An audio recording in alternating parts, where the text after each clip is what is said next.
Boa noite, pessoal. Primeiramente, dar boas-vindas a todos que estão aqui, né? Alguns não, bastante gente hoje pela primeira vez. O ILPC, Instituto Latino-Americano de Psicanálise Contemporânea. Nós promovemos este evento desde 2013, mensalmente, toda segunda-feira do mês. A cada evento a gente convida alguém de fora, né? Aqui já passou o Leandro dos Santos, Paul Carlos, o último evento foi com o Valcir Carrasco da Globo e o Renato Tardigo discutindo literatura e psicanálise. Temos, além desse evento, um outro evento que começamos agora esse ano, no espaço Lélia Abramo, na rua Carlos Sampaio 305, a 100 metros da Paulista. Carlos Sampaio é aquela rua que tem o Franz Café na esquina, do lado do Brigadeiro, no metrô Brigadeiro. Então, esse evento acontece também gratuito, primeira segunda-feira do mês. Nesse primeiro ano, nós resolvemos fazer o bimestral, para ver, até sentir como é que esse público vai se firmar. O primeiro evento aconteceu no dia 4 de abril, com o filme Clube da Felicidade e da Sorte, apresentado pelo André Luiz dos Santos. E o próximo será dia 6 de junho, com o filme As Bruxas de Salem e os comentários do psicanalista Tiago Russo. São eventos de transmissão de psicanálise, e a gente pensa que, nós do Instituto pensamos que a psicanálise não pode ser tão elitizada como se tem em diversas formas. Então nós buscamos sempre promover eventos que possam levar a psicanálise a todos, que possam se tornar acessíveis os conceitos psicanalíticos, e acreditamos que com isso a gente faz com que a psicanálise, né, possa conquistar seu lugar aí no mundo. Diferente de outros países onde a psicanálise, como na Argentina, ela é bem comum, nós buscamos trilhar esse mesmo caminho. Tá? O evento de hoje sou eu que vou fazer a palestra. Eu sou o Olivan, sou o presidente do ILPC, e geralmente eu sou o coringa. Quando não acho ninguém naquela data, ninguém pode, lá estou eu. Então, pelo menos 2 vezes por ano eu faço esse evento com vocês. Bom, o tema de hoje, a questão da violência. É interessante como a gente percebe assim, que determinados temas acabam chamando muita atenção das pessoas. Houve aí uns 3 eventos que a fala foi sobre o amor. E aí enchia de reservas, né? Esse teve até bastante reserva, só não sei o que aconteceu com o pessoal no meio todo, mas tivemos um número alto de reserva. Parece que amor e violência está ali junto, né? Porque também pela violência muita gente nova foi atraída pelo tema. Talvez seja justamente essa questão da dualidade, a impulsão de vida e de morte, que nos leva a ir de um extremo ao outro, do amor à violência, né? E por que escolher esse tema para falar hoje, né? Qual é a justificativa de escolher um tema sobre violência? Bom, primeiramente, nós todos, de forma direta e indireta, né, somos vítimas da violência em vários aspectos. Nosso dia a dia, nós podemos aí olhar bem recente as questões das repressões das manifestações, e estou falando de manifestações, mas não tem nenhum sentido político, sou totalmente nem lá nem cá, estou literalmente em cima do muro, tá? Mas a questão é, a gente vê então, né, como a violência, por exemplo, ela faz parte de uma cultura inclusive policial, né, que repreende a violência com a própria violência. Nós tivemos também episódios aí da questão da ocupação estudantil, onde ficamos aí até mal vistos aí internacionalmente em função da forma como foram combatidas essas manifestações, com violência, né? Então a violência é parte do nosso dia a dia, né? Basta ligar a televisão que lá tem alguma coisa de violência. Então acho que tem que ser muito falado sobre a violência, não só falado, mas também conscientizado. O que essa violência significa? Segundo a UOL Notícias, no dia 22 de março de 2016, o Brasil está entre as 12 nações com maiores taxas de homicídio. De 2004 a 2014, em 10 anos, o número de homicídios cresceu 21,9%. É uma taxa bem alta. Quando a ideia é diminuir o número de homicídios, ele está crescendo, né? Mas esse fenômeno não acontece só no Brasil, gente. No Brasil também acontece de uma forma acelerada. Mas a violência ela está no mundo. Né? A questão que nós vamos falar hoje é da violência no sujeito brasileiro, na constituição do sujeito brasileiro. Mas ela está no mundo. Uma outra coisa interessante também desse tema é que, embora a psicanálise tenha como foco o inconsciente, ou seja, o indivíduo, né? Aliás, esse nome nem cabe muito na psicanálise, porque na psicanálise a gente diz que existe um sujeito. O indivíduo é aquele que não se divide, né? Ele é indivisível. O sujeito ele já é dividido na sua natureza desde que nasce. No momento então que ele adentra o registro do simbólico, se inscreve no simbólico, ele é totalmente cindido. Então o indivíduo talvez não caiba muito, mas vamos falar desse sujeito então, né, que é o foco, o sujeito do inconsciente, que é o foco da psicanálise. Mas vamos pensar que esse psiquismo se constitui sob a égide de uma cultura. E se constitui a partir da cultura, se constitui a partir do outro, ou seja, constitui-se através do outro, que numa grande proporção é a própria cultura. Então a psicanálise também se interessa pelo fenômeno do sujeito com laço social, do sujeito na sua cultura, como ele é inserido dentro dessa cultura. E é justamente essas questões que me levam a pensar então na violência como um foco de estudo, de uma perspectiva psicanalítica. Eu acho que esses dois aspectos justificam já a escolha do tema, que é a questão do que vivemos no dia a dia e a questão de como a psicanálise tem que se voltar, ela tem que se voltar nesse momento para esse sujeito inserido na cultura, porque hoje a gente tem um problema muito sério, questão do laço social, o enfraquecimento desse laço social.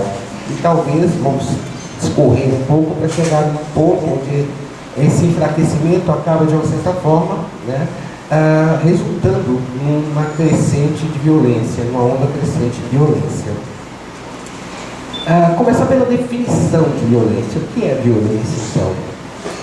Se a gente olhar no Aurélio, nós vamos encontrar que a violência é o uso intenso de força física ou do poder, real ou por ameaça, contra a própria pessoa ou contra outra pessoa, contra um grupo ou uma comunidade, que pode resultar em morte, lesão, dano psicológico, problemas de desenvolvimento ou privação.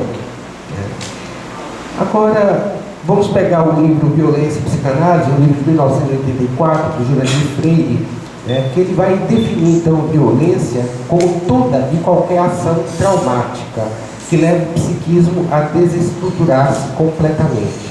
Ação traumática a gente entende então que tem aí dois ingredientes básicos, que é a questão do elemento surpresa e da impotência diante do agressor.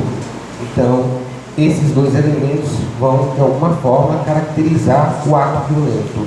É a impotência de se proteger, ao mesmo tempo o elemento surpresa. A desestruturação do psiquismo completamente ou parcialmente. Nós vamos ver aí que se falava muito nos Estados Unidos dos veteranos de guerra. Eles tinham toda uma série de tratamentos, hospitais especializados para tratar justamente dessa desestruturação do psiquismo que fica diante da violência, que ele se desestrutura diante desses atos violentos. Então o Jurandir fala que a violência faz com que o psiquismo se desestruture completamente e que não consiga responder ao trauma mediante mecanismos de defesas. Então vem a questão da impotência. Não consigo me defender, nem fisicamente e nem psicologicamente, psiquicamente do ato violento. Bom, quando a gente vai falar então de violência, a gente tem que primeiramente definir dois conceitos básicos de psicanálise, que é a questão da pulsão de vida e pulsão de morte. Freud então afirma que o psiquismo é regido por essas duas grandes forças que, embora sejam opostas, elas funcionam como um ponto de equilíbrio, uma equilibra a outra. Uma existe em função da outra. Talvez elas não atuem exatamente 50% igual, porque senão poderíamos nos destruir. Mas se a gente pega a teoria freudiana de desenvolvimento, na fase oral, na segunda etapa da fase oral, a etapa sádico-canibal, nós vamos ver que ali a criança aprende o que é o ódio, ela entra em contato com o ódio. Anteriormente, na etapa de sucção, ela aprendeu o que era amor. Essa fase, ela vai transcorrer mais ou menos normal quando o amor prevalecer sobre a agressividade, sobre o ódio. O que vai restar do ódio é a agressividade ao meio. Quando o indivíduo não pode se autodestruir, então ele vai direcionar a agressividade ao ambiente, que de uma certa forma é saudável, porque é essa agressividade que vai gerar aí uma posição de estabelecer seus limites, de compatibilidade social necessários a todos na vida. Então, a pulsão de morte, junto com a pulsão de vida, ela vai sempre manter um certo equilíbrio como uma balança. Pode até uma hora balançar um pouquinho, mas ela aparece. Aparece no nosso dia a dia também com uma certa morbidez que todos nós temos. Se você passa um acidente de carro, ninguém quer ver, mas todo mundo diminui a marcha. Há uma necessidade de ver o que aconteceu. Se há algum cadáver esticado na estrada, o que aconteceu? Então você sempre reduz para olhar. Nada é mais grotesco do que velório. Porque o indivíduo chega lá, vai cumprimentar os parentes do falecido, mas a pergunta que não quer se calar: como foi? De que ele morreu? Há uma curiosidade para saber de que a pessoa morreu, em que condições ela morreu. Isso aí são características dessa nossa pulsão de morte.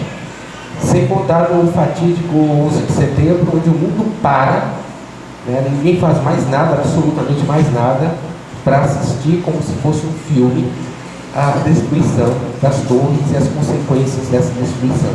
Então, esses elementos, eles acabam, de uma certa forma, demonstrando muito claramente a existência dessa pulsão de morte.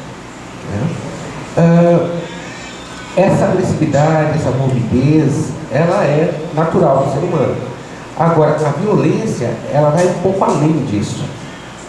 A violência, segundo o Plínio Montanha, que é um psicanalista daqui da Sociedade Brasileira de Psicanálise de São Paulo, ele fala então que a violência é uma parte, uma fração da pulsão de morte que se fragmentou, que se deslocou, desgrudou dessa parceria pulsão de morte, pulsão de vida, e começa a agir de uma forma independente. Então seria uma parte dessa pulsão que acaba se fragmentando. E aí vem o elemento que institui a violência do sujeito. Então Freud vai falar, na verdade, que a predisposição à violência, ao ódio, já é da natureza humana. Quando o bebê nasce no nível primário, ele não reconhece o outro, nem sequer a mãe, porque ele e a mãe estão fusionados, literalmente. Então ele não pode reconhecer a mãe, porque a mãe é parte dele. Esse estado de indiferença ao mundo e ao outro já é para Freud uma predisposição do sujeito ao ódio.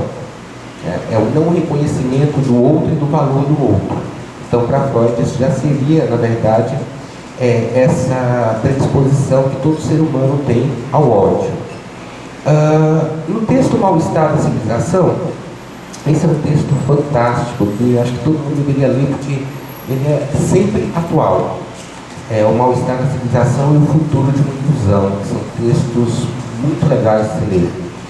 Freud vai dizer, então, que o outro, o próximo, representa não somente um ajudante geral ou um objeto sexual, mas alguém que pode servir como escoamento da agressividade, da capacidade de exploração e de humilhação.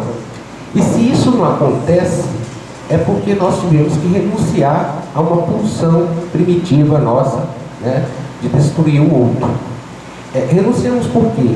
Renunciamos porque temos que ser inseridos numa cultura.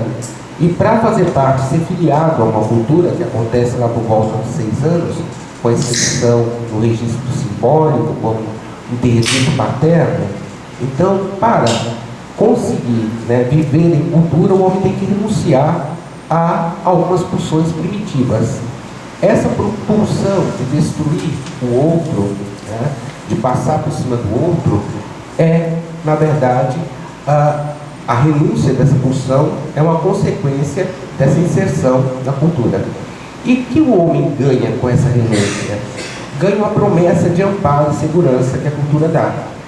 Ao ser filiado a uma cultura, você tem aí algumas promessas de amparo. Antes mesmo de expandir, a pergunta de hoje, que eu acho importante se fazer, ainda existe essa promessa, esse amparo e segurança que a cultura oferece? Se existe, o que está errado que a violência cresce? Já não renunciamos à pulsão de violência, de destrutividade. A cada dia, nossos consultórios recebem mais e mais pacientes com o síndrome de pânico. E nesse texto, Mal-Estar da Civilização, Freud fala claramente que o pânico advém do desamparo. Desamparo que a cultura já não pode, do amparo que a cultura já não pode oferecer, resultando do desamparo. Então, hoje a gente observa uma incidência crescente de pânico, depressão, e a gente se pergunta se a cultura está fazendo o seu papel, se nós nos sentimos de fato amparados e seguros com a nossa cultura.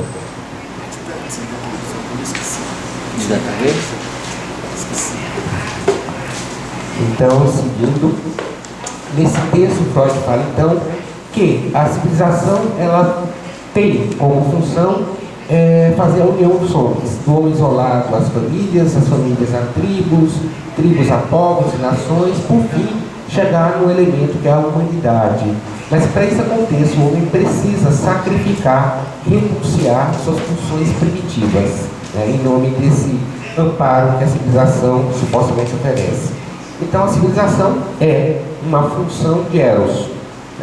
A civilização é um atributo da pulsão de vida, já que ela tende a unificar, já que ela tende a fazer a união das pessoas. Então ela seria um processo a serviço de Eros. E a pulsão de morte, trabalhando com a pulsão de vida, ela vai se manifestando de forma sorrateira, através dessa agressividade natural que nós temos no meio, essa combatividade social e o narcisismo das pequenas diferenças que Freud cita. O que é esse narcisismo das pequenas diferenças? Por exemplo, é comum brincarmos com os nossos irmãos, os outros latinos-americanos, e sempre de uma forma muito pejorativa, como eles também fazem conosco. A velha rixa do paulista com o carioca é uma coisa, só que isso não causa nenhum derramamento de sangue, não causa nenhum grande conflito. Uma das formas de expressar a pulsão de morte é justamente através desse narcisismo das pequenas diferenças, que são formas do escoamento do ódio de uma forma mais saudável.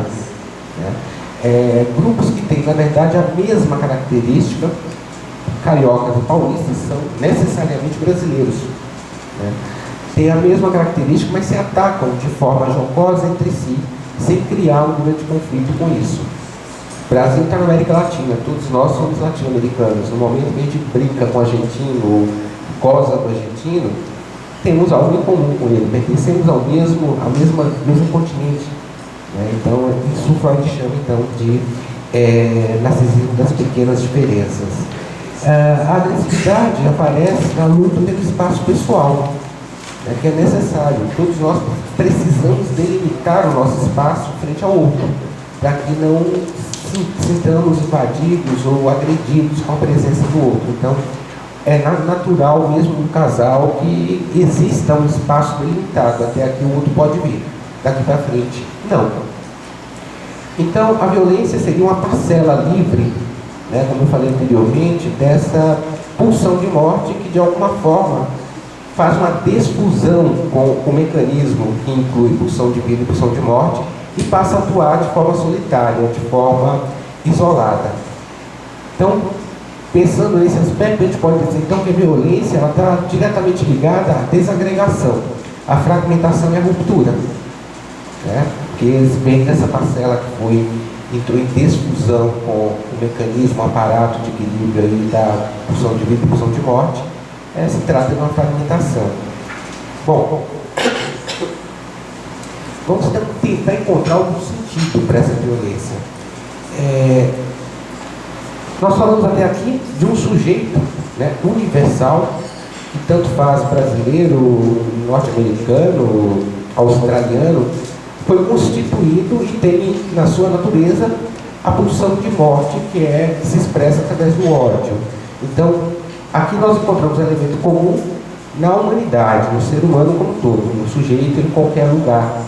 Mas esse sujeito brasileiro tem um pouco, né, tem algumas vertentes, alguns vieses aqui que devem ser considerados para entender então a violência dentro desse país, que até então é um país pacífico, tropical, de pessoas amistosas, amigáveis, né? E a gente vê que a coisa não é bem por aí.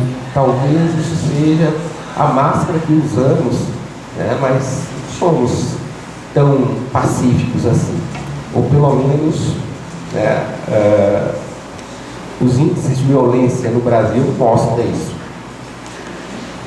Nós vamos dizer que a violência, além de ser natural no sujeito humano, ela é parte da história do sujeito brasileiro. Desde a constituição do Brasil, do povo brasileiro, existem 3 grandes atos violentos na nossa história. O primeiro deles é a forma como Portugal chega no Brasil.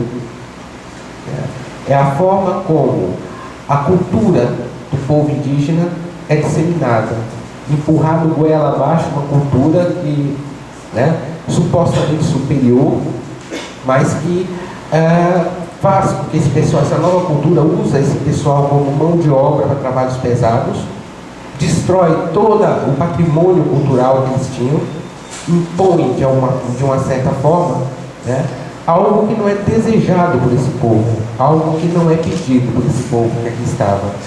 Então, nesse momento, a gente diz então que é um ato de violência. Os índios impotentes não conseguem se defender, né?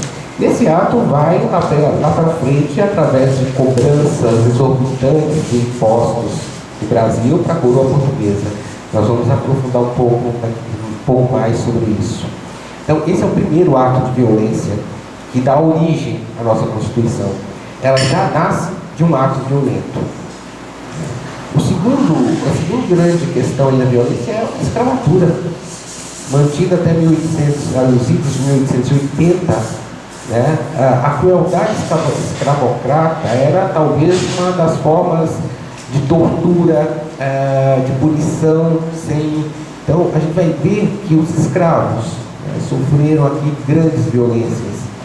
E todos nós, né, pelo menos por mim, é óbvio que em algum momento passou um escravo por aqui.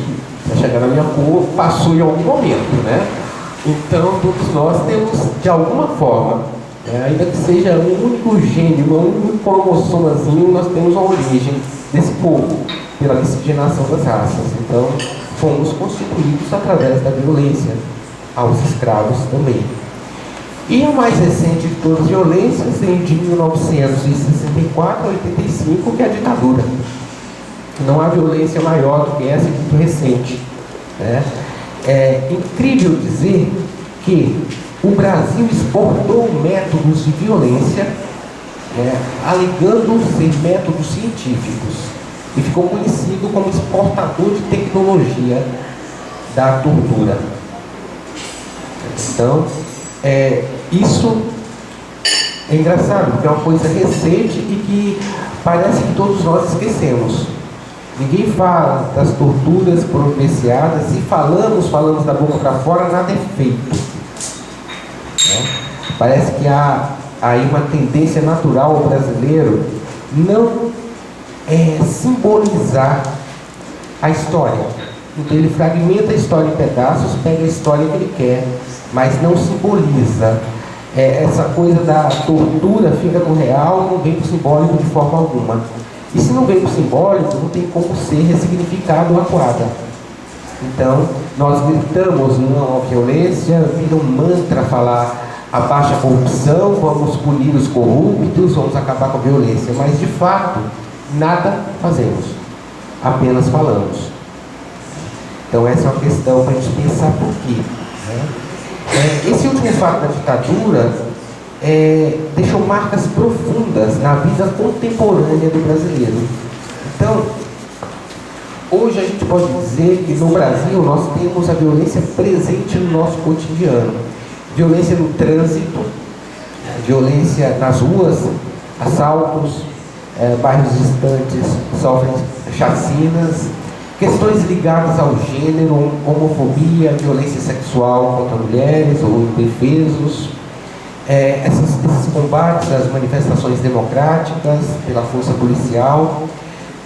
A nossa forma de falar muitas vezes é uma forma jocosa, mas violenta, porque vai diretamente na ferida do outro, embora sob a forma de brincadeira, mas acaba sendo uma forma violenta.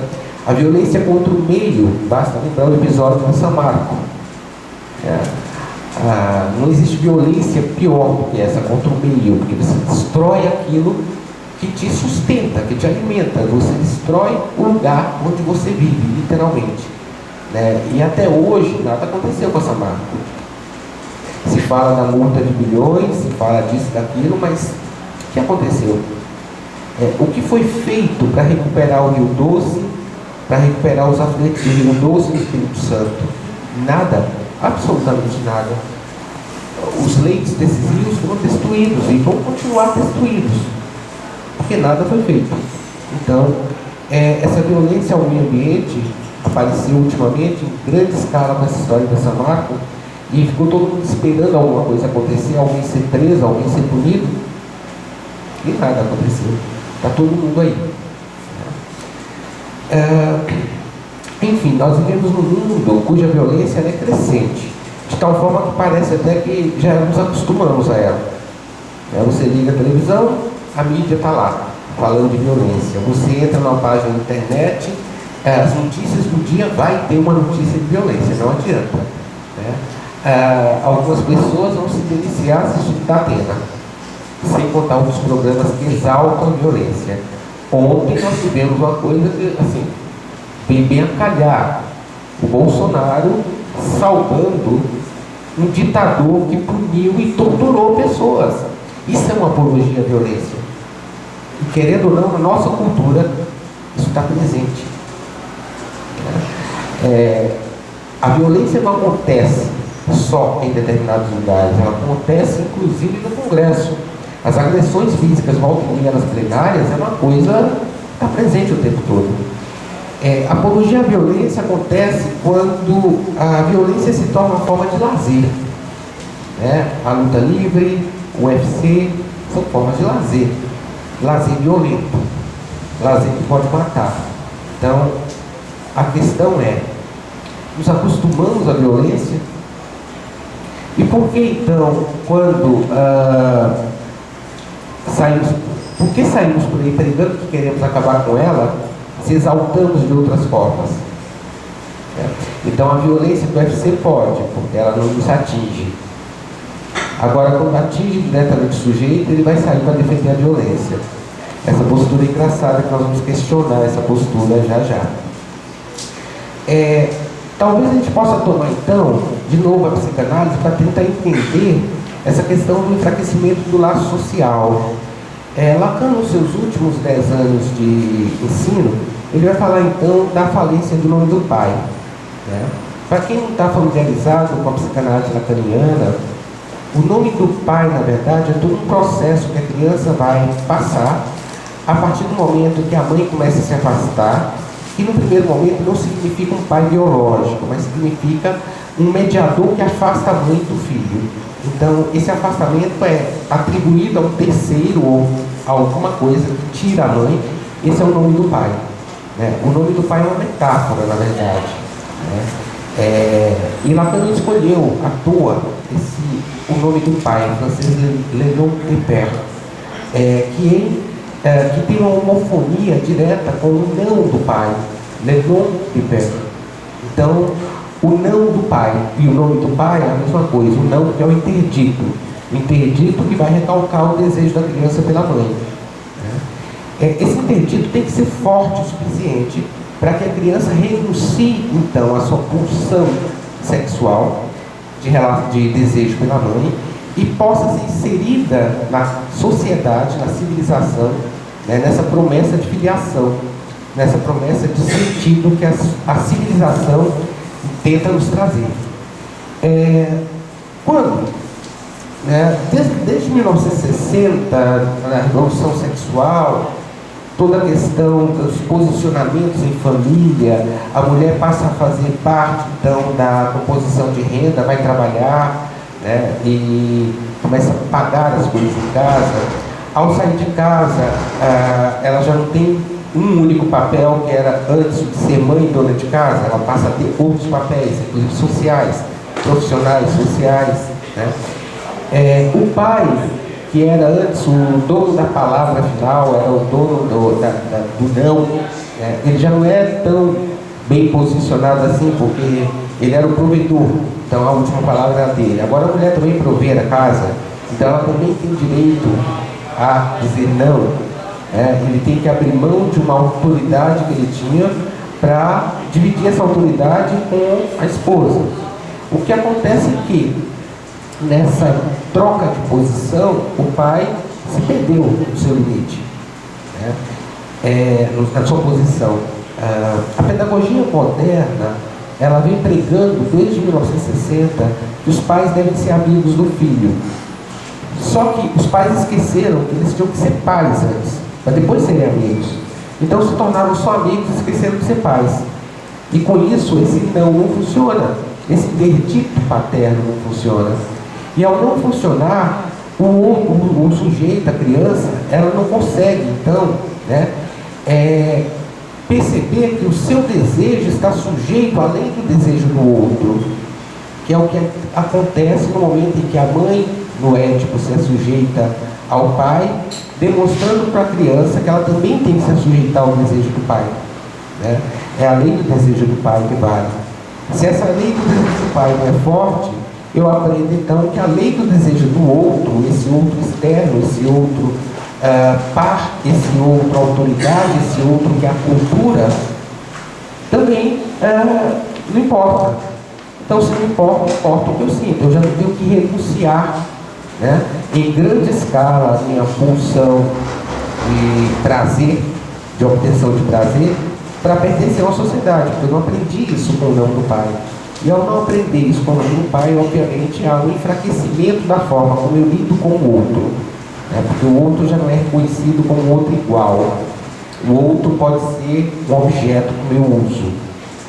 E olha que nós nem estamos falando aí da denegação da perversão, nós estamos falando de neurose mesmo, né? De uma neurose com um traço de não reconhecimento do outro, que vem a partir dessa questão aí do enfraquecimento, né, do não do pai, do interdito do pai.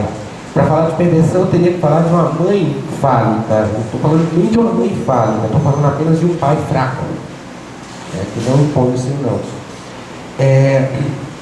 Se esse não do pai não é suficientemente forte, então, para causar o efeito de renúncia no sujeito, não haverá renúncias das pulsões agressivas, né? Eu posso tudo. Ato este que seria, então, renunciar à pulsão agressiva, inseriria o sujeito na civilização, no processo civilizatório. Então, a civilização e a cultura, por sua vez, promete segurança e amparo ao sujeito a ela afiliado, desde que as pulsões agressivas, sexuais, sejam renunciadas, para que os homens possam, então, conviver em grupos e em laços sociais.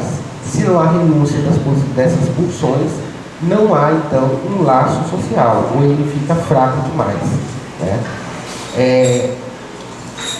Se não há, então, a renúncia, a satisfação do desejo é prioridade, né? Veja que na contemporaneidade hoje, não há nada para amanhã, tudo tem que ser hoje. Não se espera mais. Aliás, nem se espera e nem fica triste. São duas coisas da nossa contemporaneidade, né? Se está triste, não importa o que seja, vai tomar antidepressivo para melhorar, né? Não há espaço para tristeza. Só que convém lembrar que a tristeza é constitutiva. Ela é parte do nosso desenvolvimento, né? A criança precisa sentir a falta da mãe, ficar triste com a falta da mãe, para que ela possa aprender a lidar com, desenvolver o ego e lidar com a realidade. Se ela tem a mãe o tempo inteiro, ela não tem nem o que desejar, porque não há falta, precisa haver falta. E falta gera tristeza. Então, tristeza é um processo de crescimento. Não tem que ser abolido enquanto depressivo. Só em último caso, aí, quando a depressão se instala como algo disfuncional ao sujeito, é que nós, pelo menos eu na minha clínica, vou pedir a prescrição de um antidepressivo. Do contrário, não. Enquanto o sujeito está funcional, ele tem que lidar com sua tristeza. E hoje não há tempo para tristeza, só há tempo para prazer. Então o lazer virou uma coisa interessantíssima hoje, porque você começa com a história de eu tenho que ter tempo para me divertir.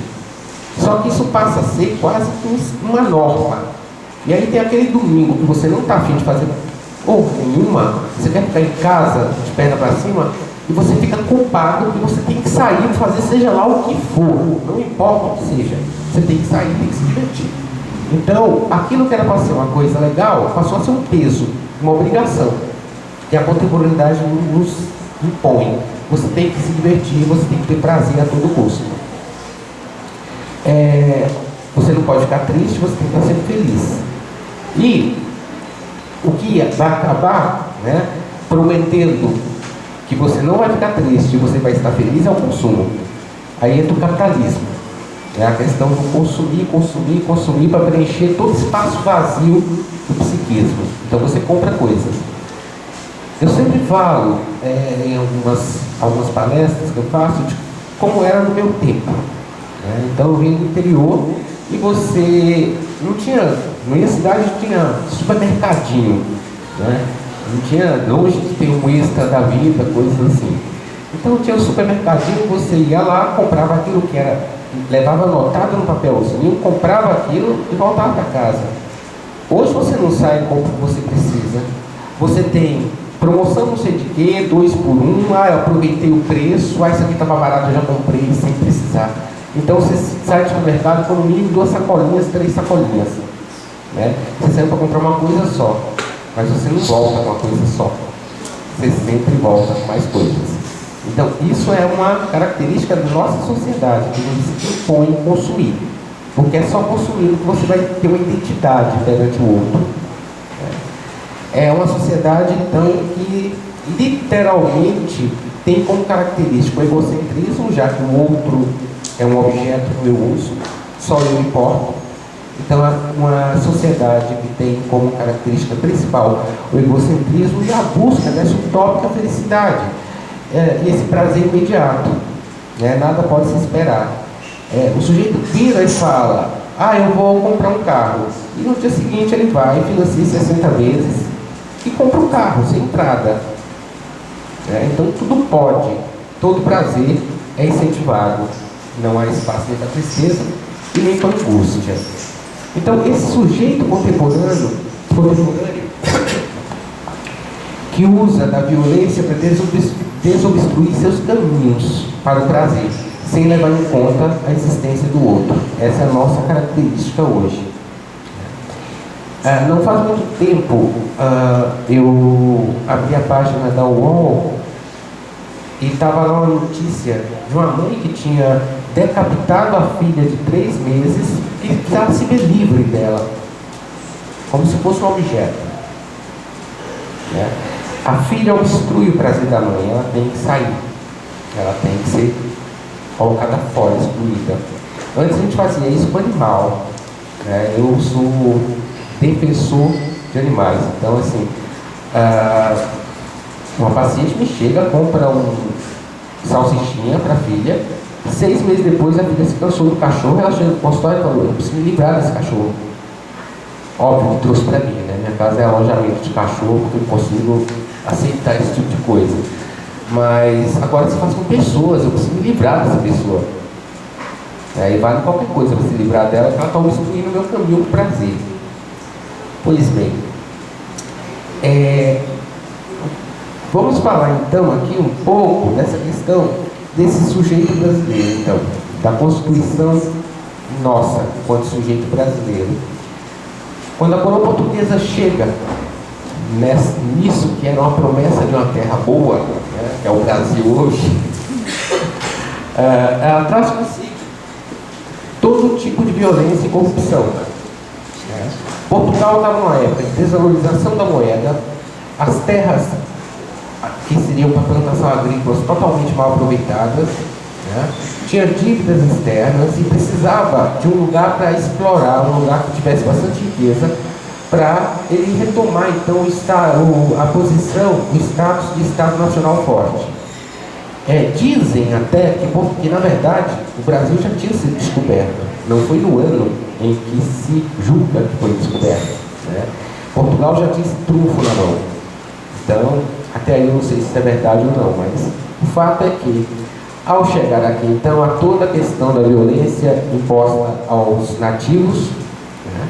Do uso desses nativos como escravos para trabalhos pesados, e aí Portugal faz daqui o quintal da coroa e manda para cá tudo aquilo que era todo tipo de persona não grata que vivia em Lisboa, vem no Brasil. Entre eles delinquentes, presidiários, né? Esquizofrênicos, psicóticos, vem tudo no Brasil. Agora, esses são os nossos colonizadores. Essa corja é que colonizou o Brasil. Não foi a coroa, mas esse povo que Portugal manda para cá para trabalhar e para ensinar o nativo daqui a trabalhar, que já era, na sua natureza, um povo excluído, um povo com defeitos de fabricação. Então eles vêm para cá e são os nossos colonizadores.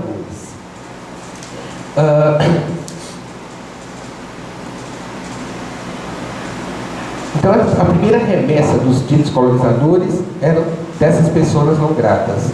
A partir daí se inicia um outro processo de violência ao ambiente, que é o extrativismo vegetal e mineral sem o menor pudor.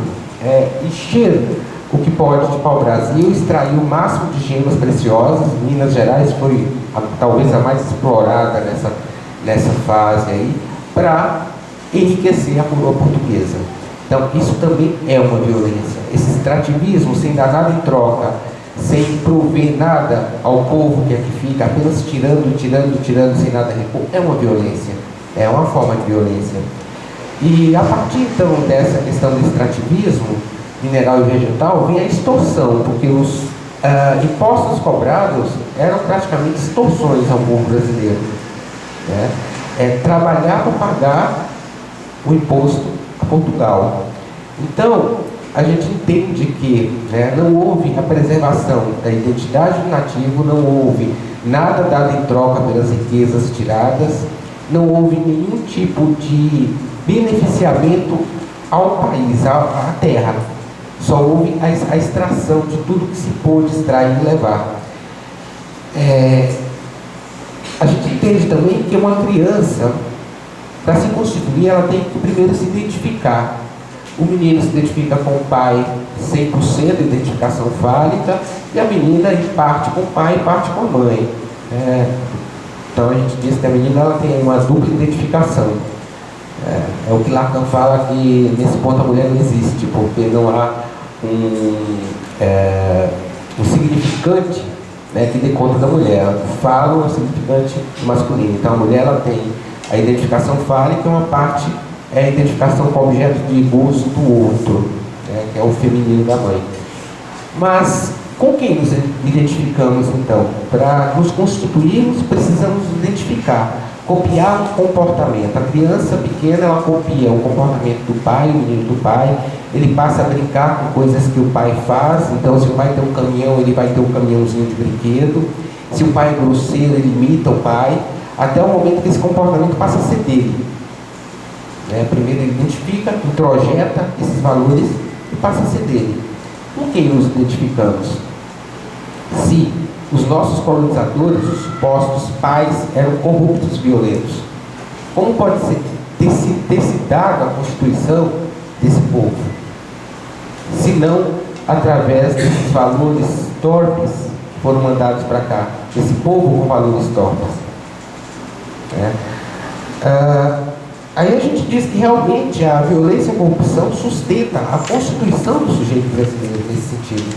Porque a nossa identificação é totalmente com um povo que já vem com defeitos graves. né? A violência que se impõe e a própria corrupção.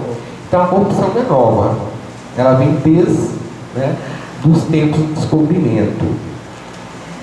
Nós atualmente escutamos então a história, né, o mantra coletivo. Eu digo que é um mantra coletivo, todo lugar que você vai fala a mesma coisa. É preciso acabar com a corrupção, é preciso punir os corruptos, temos que acabar com a violência, temos que combater a impunidade. Todo lugar que você vai, se escuta a mesma história.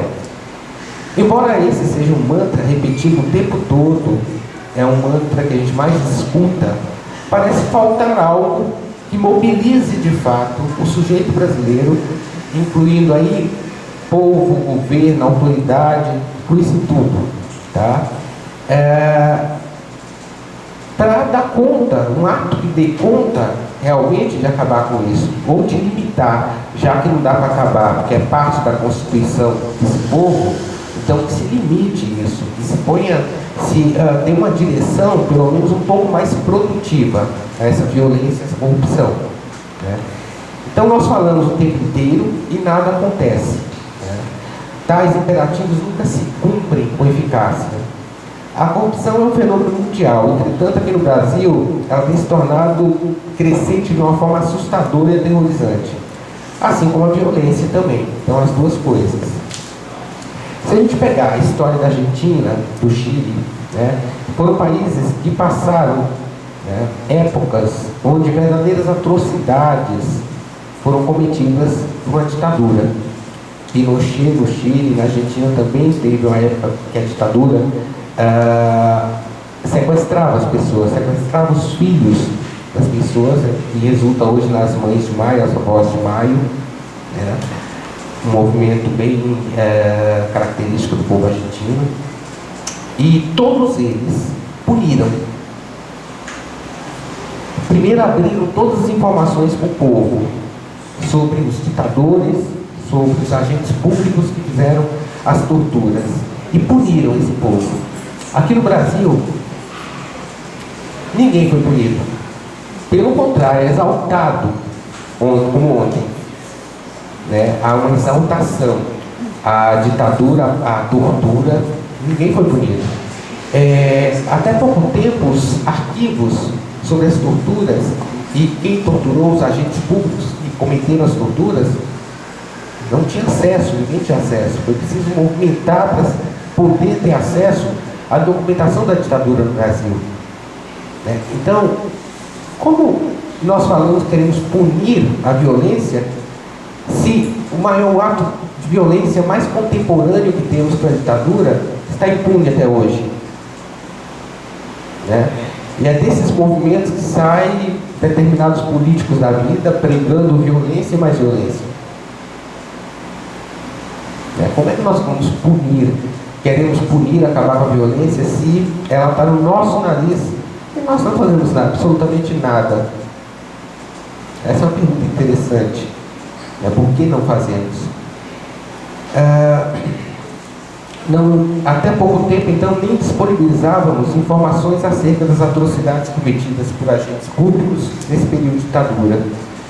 Os agentes públicos disseminaram a violência, a tortura contra o povo e nada sofreram. Sequer sofreram constrangimento público ou político. Foram bem preservados para não sofrer constrangimento. Alguns se aposentaram, estão de chinelinho em casa, beleza. Só que outros estão até hoje na ativa, no serviço público. Dá medo pensar que essas pessoas que cometeram essas atrocidades estão trabalhando aí com o público, né? Atendendo o público, tá? Comandando o público. Então até hoje, então aí nada acontece. O nosso desejo de justiça, de reparação, parece que não é suficientemente forte, capaz de mobilizar o sujeito brasileiro. Ele não se realiza como uma força social, porque parece que apagamos parte da história. O brasileiro, ele tem uma coisa interessante, né, que talvez seja por isso que nós, de fato, não somos patriotas. Coisa que me chamou a atenção na Argentina é esse sentimento de nacionalismo que eles têm. Eles podem falar mal da Argentina, mas se alguém falar mal da Argentina, isso vira um conflito, né, porque eles não aceitam isso. Eles defendem a pátria de todas as formas. Nós não somos patriotas. A gente fala do Brasil, mas estão nem aí se estão falando mal ou bem do Brasil, dane-se o Brasil, literalmente. Talvez por essa ausência de um sujeito histórico, a ausência de uma simbolização da nossa história, nós não tenhamos nenhum tipo de vínculo, de sentimento real com o país. E isso nos faz deixar tudo como se nada tivesse acontecendo. Embora aconteçam coisas graves, a gente faz de conta que está tudo bem. Esse é o jeitinho, o famoso jeitinho brasileiro, até nisso a gente dá jeitinho. Até para não resolver as questões que são de sustentação nacional, de questões que são, vamos dizer, de sobrevivência de um povo. A gente não dá conta. Então, a gente vai falar que esse desejo de reparação e de justiça é um desejo virtual. É um desejo que não se faz nunca presente de fato, ele é virtual. Através do mecanismo de defesa do esquecimento, vamos preservar aquilo que é parte nossa. Então, como vamos atacar a violência, a corrupção, se nós somos corruptos, violentos? Eu sou psicanalista há mais de 15 anos. E uma coisa interessante é que com o tempo você aprende, mesmo passando por períodos longos de análise, aprende a olhar para você como você realmente é. E eu admito que eu sou corrupto e violento. Recentemente, um episódio que aconteceu comigo na Ultra Farma. Eu entrei tarde da noite, 9h30, 10 horas da noite, saí do consultório, queria comprar um remédio controlado. Quando eu entrei, me deparei com aquela fila de velhinhos, eu falei, amanhã eu compro, chega, estou cansado demais para entrar na fila. Vou sair, um funcionário me chama. O senhor foi atendido? Eu falei, não, mas vou deixar para outro dia, a fila está muito grande. O que o senhor precisava? Eu dei a receita. Eu falei, vem cá. Saiu de uma porta, entrou pela outra, foi lá na farmácia, me deixou no caixa já. Foi lá na farmácia, pegou os remédios, trouxe para mim, eu só tive o trabalho de pagar. Eu aceitei. Sou corrupto. A fila estava lá. Por que eu não esperei a fila? Ou não falei para ele, não, eu volto depois e pego a fila. É cômodo para mim. Eu moro na Conceição e para vir para o consultório de Vila Mariana, eu pego a Indianópolis. E lá, você já sabe que tem os pardaizinhos, os radares.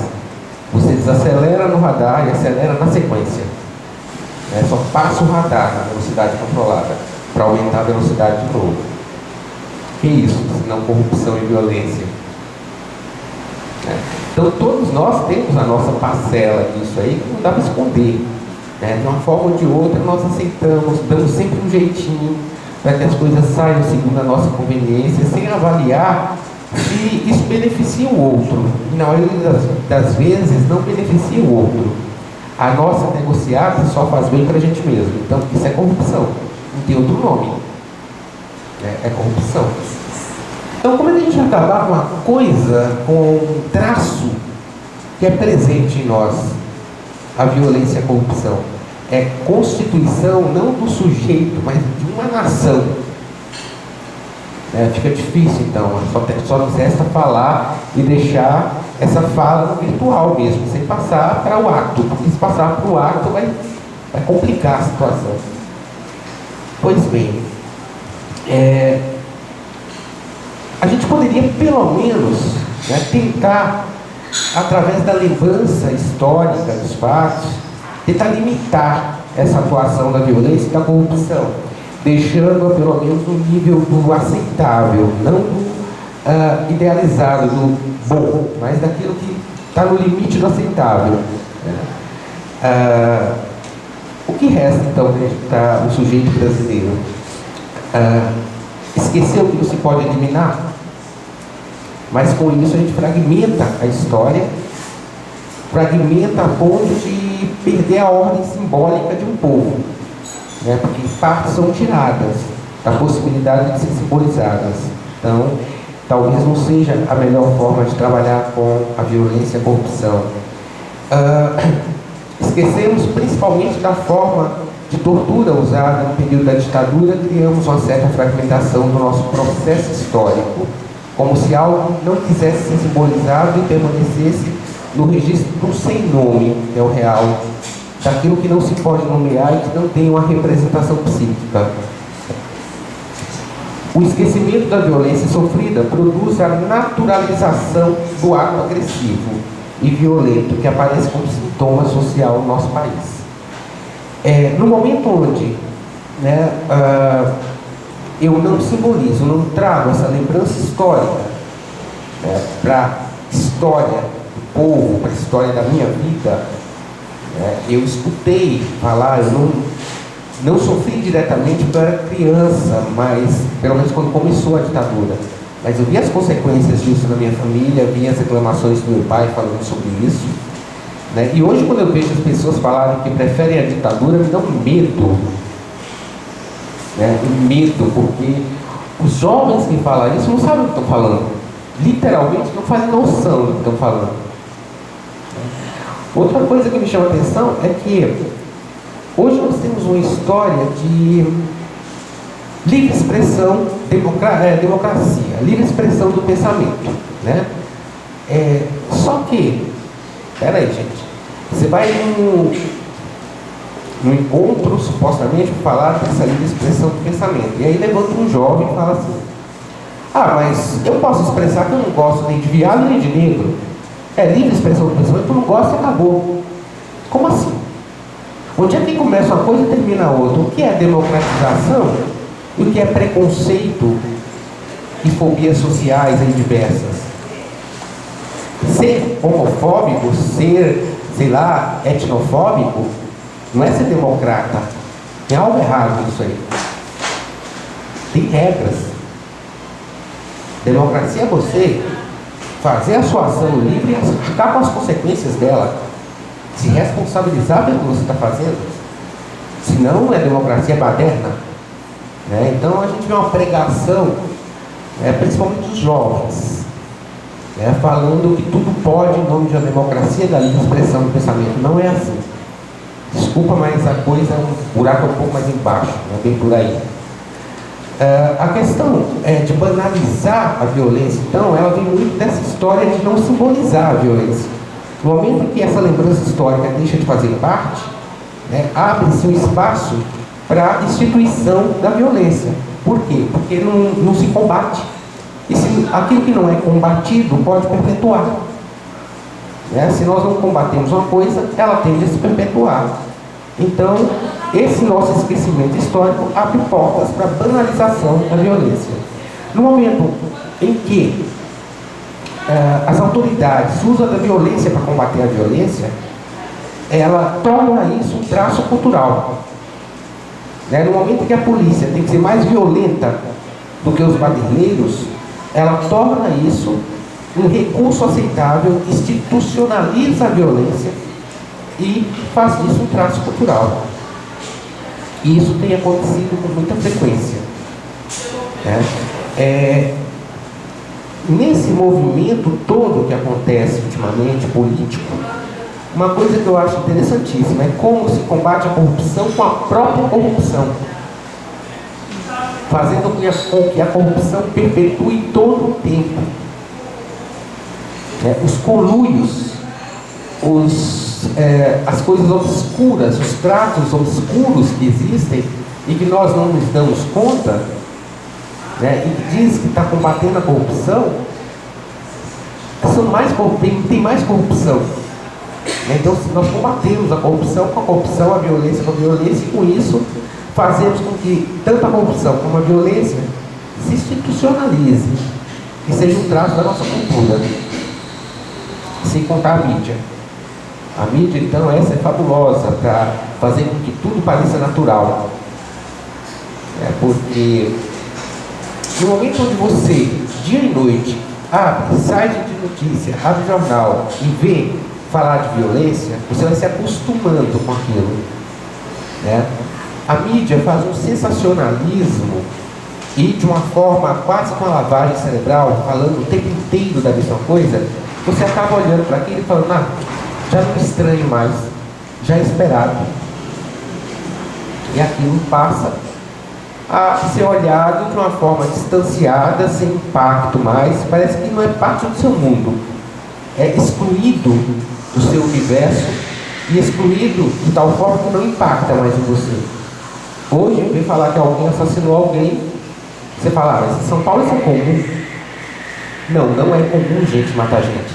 Desculpa, mas isso não é comum em lugar nenhum. Isso pode acontecer aqui, ou em grandes metrópoles, não só em São Paulo, nem só no Brasil. Em grandes metrópoles, isso não é comum. Dizer que isso é comum? Não. Desculpa, mas não é comum.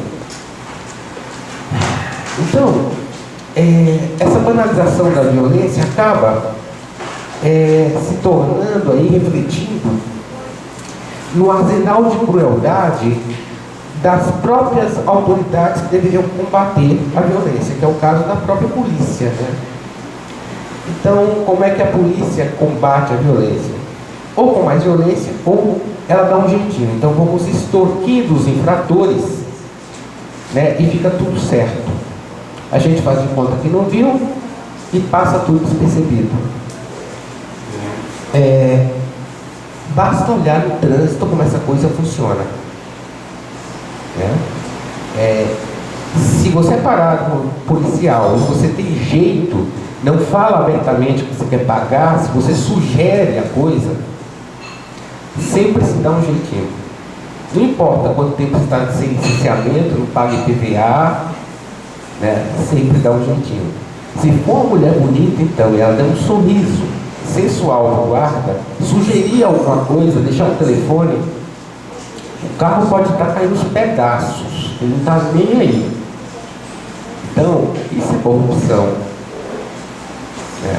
E nós banalizamos e naturalizamos a corrupção e a violência nesse aspecto de criar uma cultura policial, um vasto instrumental de crueldade, que vai desde essa extorsão dos infratores até as chacinas e grupos de extermínio. Que a gente fala, não, mas está matando bandido. Pera, mas quem é quem para matar quem? Não é porque um policial pode matar bandido. Nós não temos pena de morte no Brasil. Se fosse legal, um dispositivo legal, um aparato legal, tudo bem. Há países, há estados dos Estados Unidos que até hoje ainda tem como dispositivo legal a pena de morte. Mas nós não temos. Então, ainda que, vamos supor que ainda que eu seja a favor da pena de morte, o problema é que não temos essa lei no Brasil. E no momento em que nós alimentamos ou dizemos que os grupos de extermínio funcionam bem, nós estamos transgredindo a lei. O problema não é o que se faz, mas como transgredimos a lei o tempo inteiro. E como incentivamos a transgressão da lei todo o tempo. No momento em que não temos a pena de morte, e a própria polícia disfarçadamente usa dessa questão dos grupos de extermínio, a gente está infringindo a lei. A própria lei infringe a lei. Então começa nesse aspecto. O testemunho da violência se faz presente o tempo todo. Então, na internet, na mídia em geral, basta ligar a televisão. E os efeitos da violência, em todos os seus aspectos, acabam não se restringindo só às vítimas. Ele acaba envolvendo aí gerações. Então, a questão é, no momento em que uma parte do povo aceita a violência como um traço cultural, ela deixa de ser impactante e deixa de ser combatida. Por outro lado, aquele que sofreu uma violência, ele pode transmitir esse legado de geração a geração, criando um mecanismo de defesa de tal forma que os filhos daquela mulher que foi agredida passam a ser agressores para supostamente ou vingar ou estar em estado de igualdade no mundo. Então você acaba usando da própria violência para isso. Falamos todo o tempo de violência social e ocupamos a posição de vítimas de uma violência gerada em uma sociedade. Agora, quem compõe a sociedade? Nós compomos a sociedade. É muito simples falar, o problema é a sociedade. Mas eu sou a sociedade, eu sou parte dela. Então eu me incluo nessa sociedade. Como fica isso? Né? É fácil a gente se isentar da responsabilidade e participação nesse processo e aí dizer que a coisa acontece lá fora. Há configurações sociopolíticas, econômicas, né, inclusive a nossa, que departamentaliza a sociedade. Então, olha só, falar que fulano é da Zona Leste e fulano é da Zona Sul faz uma puta diferença. Não adianta. Né? Fulano é da Zona Leste, você já tem um julgamento, você já tem ali um estigma para aquele morador da Zona Leste. Fulano é da Zona Sul. Aí dá quem pergunte que parte da Zona Sul, quer saber se é Morumbi ou se é lá para dentro de Santa Amaro, para poder taxar a coisa. Nosso sistema social ele já proporciona esse tipo de departamentalização da sociedade. Né?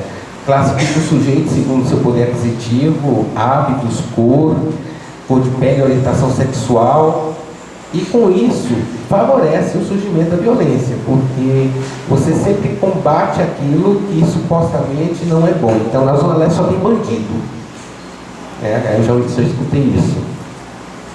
Só tem bandido, só tem pobre bandido. Tá. Como fica isso? Quer dizer então que só tem pobre bandido, nós vamos atacar. Né? Podemos cair de pau, julgar, fazer qualquer coisa, não tem problema. Com isso, né, com essa compartimentalização dos grupos sociais, há aí uma institucionalização da violência que pode ser considerada até legítima.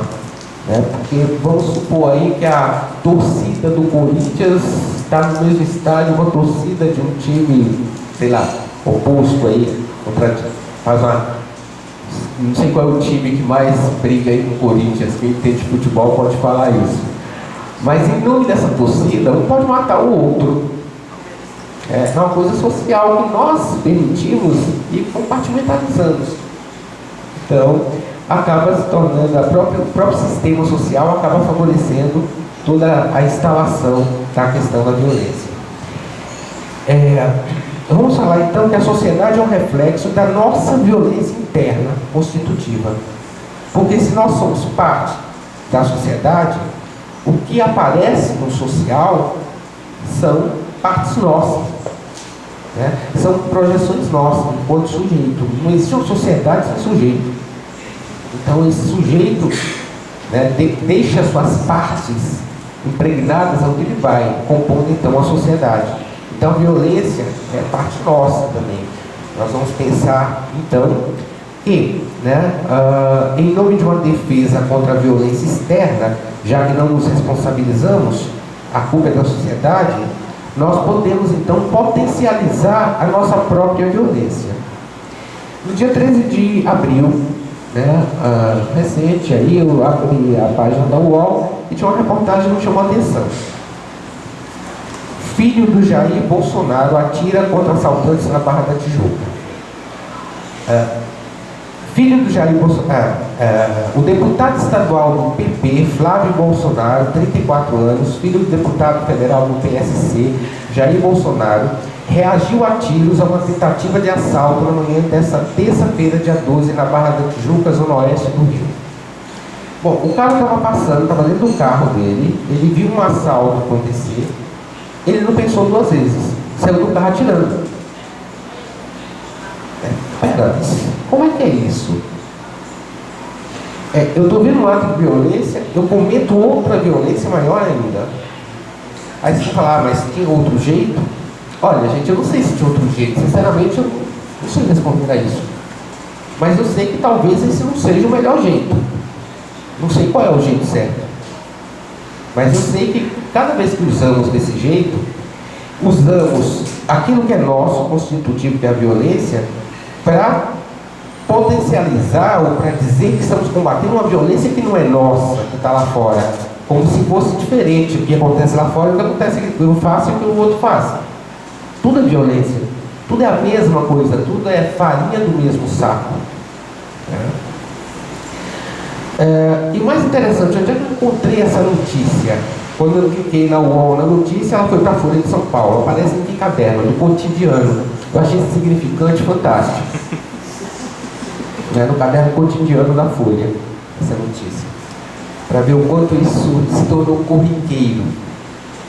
É um significante a se pensar. Bom, tendo como traço constitutivo a violência e a corrupção, a identificação fálica, aquela identificação que é feita com o progenitor, com o pai, aquele que é o dono do interdito, se faz, então, a nossa constituição fálica com aquilo que eram os delinquentes portugueses, os presidiários, aquela corja toda, se faz, então, pelo traço da corrupção e da falta de ética, que era o que esse povo trazia. Então, ser violento, ser corrupto, implica automaticamente na falta de ética. E o que é ética? É um conjunto de normas que proporcionaria um bem viver entre as pessoas, que proporcionaria um bem-estar para que as pessoas possam estar juntas. Então, a nossa identificação fálica, ela se faz pela falta de ética e pela impunidade. Então, são as duas coisas que nós trazemos, que faz parte, então, dessa constituição do país, que é um terreno fértil para a expressão da violência, já que nós nos isentamos de assumir que a violência é nossa. Nesse cenário, deixamos de reconhecer na nossa história e responsabilizamos entidades de natureza não humana pela crescente onda de violência. Ele estava drogado, foi as drogas. Aí o outro, sei lá o que, invade uma calçada, mata não sei quantos, ele está tomando remédio controlado. O problema é fora, não é dentro. Sempre vamos atribuir a um significante externo alguma coisa que tua, tem nada a ver. Então as drogas criam uma força que sai arrastando todo mundo para sair. Como que é isso? Onde está o sujeito implicado no seu desejo, no seu sintoma? No momento que eu ponho a coisa fora de mim, não há desejo, eu sou um objeto. Não, eu tenho desejo, eu tenho predisposições e sou responsável por isso. Então, seguindo aqui, nós vamos falar então que nesse cenário vamos deixar de reconhecer a nossa história e responsabilizar as entidades de natureza não humana pela crescente violência social, as drogas, o porte de armas, os remédios controlados, etc. Dessa forma a gente cria então um inimigo externo e um mal que nos ataca, que precisam ser combatidos e eliminados como se nada tivéssemos que mudar em nós. Aí vamos pegar aqui a expressão bíblica, o provérbio bíblico que fala que é mais fácil ver um cisco no olho do outro que uma trave frente ao próprio olho. Aqui esse provérbio se trata de um mecanismo de defesa, que é a projeção. É a mãe que nunca olha o dever de casa do filho, porque chega tarde do trabalho, e aí ele é reprovado e fala, não, mas essa escola não é boa. O problema é a escola, não é ela. Nós fazemos a mesma coisa quando se trata de violência e corrupção. O problema é o outro, não somos nós. Pois bem, nós estamos o tempo inteiro na nossa formação, desde o nosso desenvolvimento mais primordial, nós temos aí alguns mecanismos que fazem parte, a projeção, identificação e cisão. São mecanismos do início do nosso desenvolvimento. E nós somos aderidos ao funcionamento de cisão e projeção o tempo inteiro. Então eu fico com a parte boa, eu sou bom, sou honesto, sou digno, não tem nada de errado comigo. Estou cindido, não quero ver o outro lado.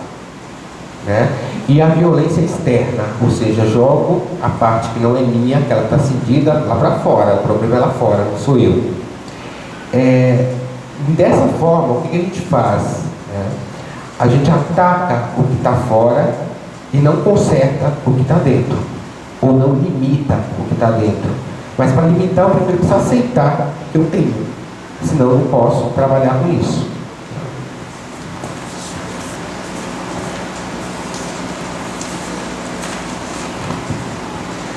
Agora, voltando a esse mantra coletivo de acabar com tudo que praticamente nos importuna, A violência, a corrupção, e ultimamente essa palavra corrupção tem sido, vou te contar, uma palavrinha mágica, né? Ela está na boca de todo mundo.